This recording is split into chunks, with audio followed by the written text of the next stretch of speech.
Hello, this is CityScape, a regular vodcast of people, places, and ideas that impact our community. I'm Dan West with the Livonia Westland Chamber of Commerce, and today we're at Homestead Kitchen in Westland. Today we will meet the Churchill High School alum who went on to become the mayor of the city of Westland.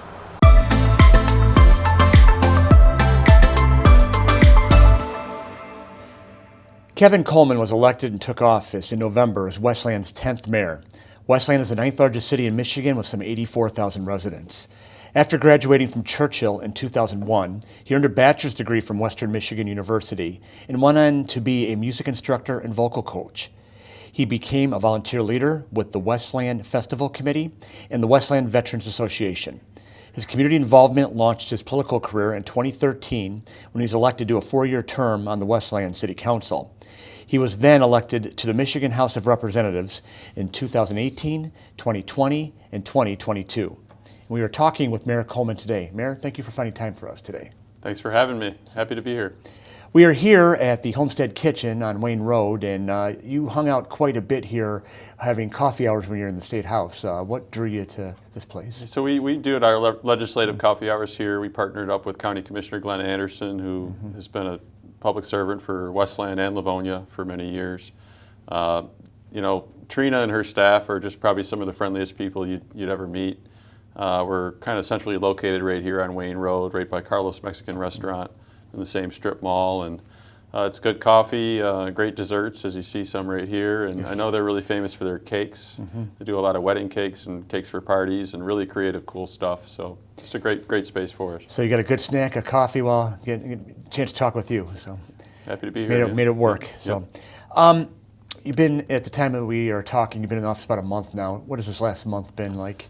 You know, it's a month, but it feels like it's been a few days. Time's flying. A lot of long days, just getting staff together, working with our directors, making sure everybody's on the same page.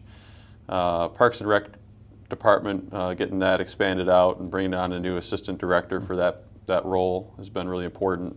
We're finalizing plans for a new fire station over at Merriman and Warren, because we have an aging fire station right there.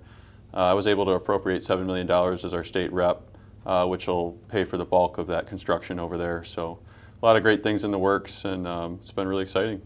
That's got to be kind of neat, that work you did in Lansing, and now you're going to be able to execute it here at the city. Yeah, yep. So I was first elected to City Council 10 years ago, and worked well with Mayor Wild and some of the council members. I know Jim Godbout, he's still on City Council, and going up to the state and then coming back, it's really kind of come full circle for me. So it's been exciting.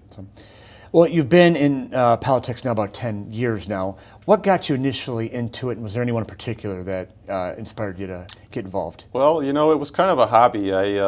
My cousin Peter Herzberg, he's on the city council here in Westland. He's been on council 8 years now.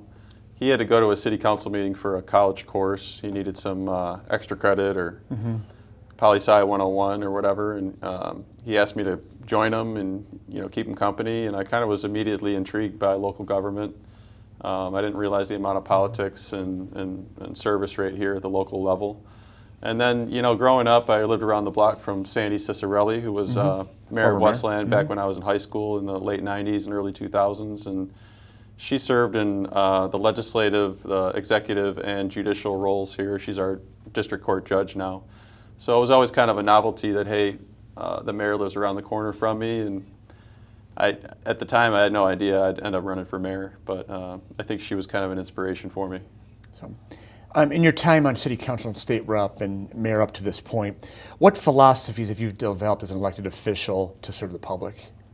It's always about building a great team and then being accessible. So I give out my cell phone number to every constituent. Since I've been mayor, of course, I'm getting more phone calls. People said, why don't you just change your number and get a new phone? I really think that defeats the purpose. I want to make sure that people can call me up 7 days a week. If I don't pick up right away, I always call back, make sure I hear people out. I'm a good listener.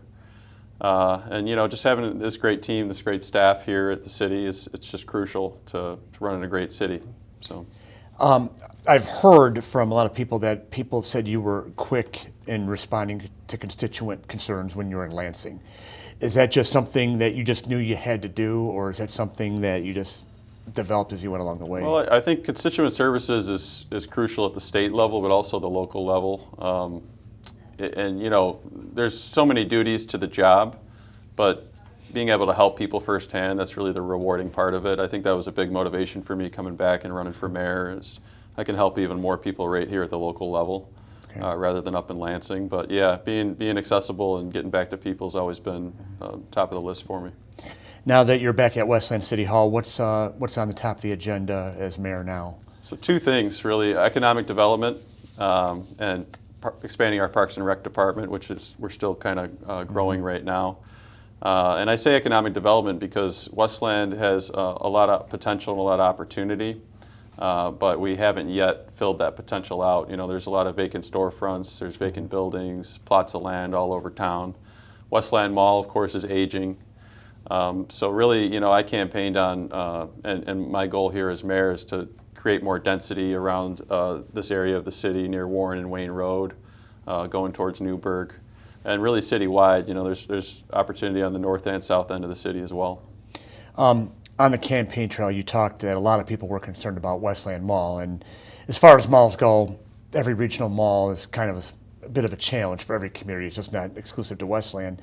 But what is coming to your mind in addressing and the types of conversation you need to have to create some progress for Westland Mall? So, on day one, I hired a new economic development director. His name's Alex Garza, experienced guy, pretty well-known guy in the area.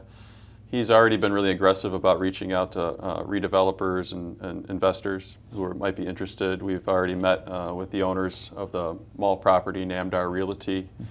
And, my vision over there is mixed-use development. So some of that could be residential, some could be office. Restaurants, retail, walking spaces. We're working on a project called Annex at Nankin, which is city-owned land right across the street from the mall, to turn that into an amphitheater and park space, a gathering space, which will really add to the property value over there and bring more people into that part of town. So I'm really open-minded. I want to make sure that what goes there fits the vibe of the area, but I'm kind of looking at a lot of different things, so I'm excited about it. So you seem very optimistic about the potential there. Yeah. Well, like I said, there's a lot of untapped potential here in Westland. There's people kind of been waiting on the sidelines to come in and invest, but they were just waiting for the right time. Okay. And I think as you see, Livonia, Canton, Dearborn Heights, some of these cities around Westland all expanding and getting more investment, there are people waiting to come into Westland, but just waiting for the right time and the right market. So I think we're getting to that point where we're going to see a lot more activity here. So let's get off of the nuts and bolts of the job. When you're not working, what do you like to do in your spare time? Well, I eat out a lot, so I like to try different restaurants and different food, whether it be in Westland or in some of the neighboring cities, or even in Detroit or Ann Arbor. I read. I like history. I read some novels, that kind of thing. Play a little bit of piano still. Grew up doing music, so.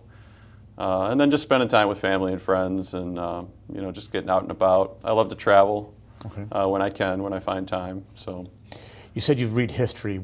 Is there any time frame that intrigues you more than others? I kind of like medieval times, and there's that meme about Roman history and thinking about it every 10 minutes or whatever. Yeah. I'm not every 10 minutes, maybe once a week, but I just like to think back to how things were hundreds of years ago or 1,000 years ago, and a lot of that, tradition and way of doing things is still with us today, and I've always found that interesting. Now, obviously, you have an intense interest in music. So when you were driving between Westland and Lansing in the house, what was on the Kevin Coleman playlist? I'm all over the board. I do anything from rock to R&B to rap to oldies. I like Stevie Wonder. Southern rock, just really it's a mix. I like to change it up and listen to different things. Favorite concert? Probably this is going back a ways, but Incubus, it's a band, a rock band. Yep. Yeah. Just late 90s, early 2000 era around there? Yeah. That was something, I think I saw him twice actually. Okay. Yeah. So very good. Yeah. Well, Mayor, we thank you for taking time to talk to us today. especially with your busy schedule, especially with what you've gone through in the last month. But good luck in your new role, and we'll see you around. Thank you, Dan. So, Appreciate you having me. No problem, man. Yep. No problem. That's all we have for this edition of Cityscape. We thank you for watching, and we'll see you again next time.